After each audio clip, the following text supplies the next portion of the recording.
এখেত হৈছে মিষ্টাৰ ত্ৰিদীপ শৰ্মাদেৱ।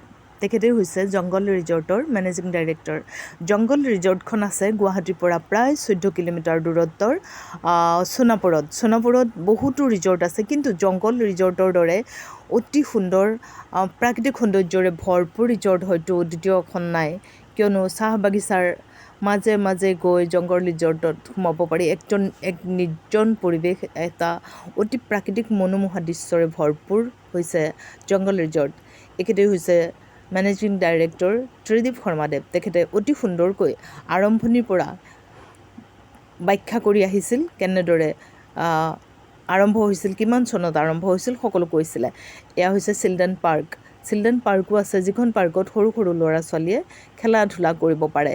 আৰু ইয়াৰ উপৰিও পৰিৱেশটো অতি সুন্দৰকৈ সজাই পৰাই ৰাখিছে। আৰু এটা কাষতে পুখুৰী আছে ডাঙৰকৈ, সেই পুখুৰীটোতে মাছ মাৰিব পাৰে, ব'টিং কৰিব পাৰে। আৰু এলিফেণ্ট চাফাৰীও আছে, যিহেতু গধূলি হৈ অহাৰ লগে লগে এলিফেণ্ট চাফাৰীটো বন্ধ কৰি দিয়া হয়।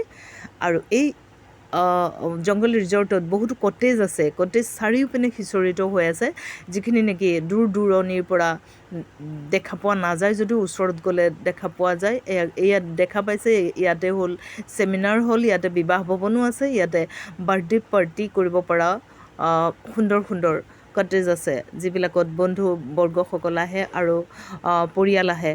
আৰু এনেকৈ ৱেটাৰে অতি সুন্দৰকৈ ব্যৱহাৰ কৰে, কথা বতৰা কৰে আৰু সুন্দৰকৈ অতিথিক কথা বতৰা পাতে।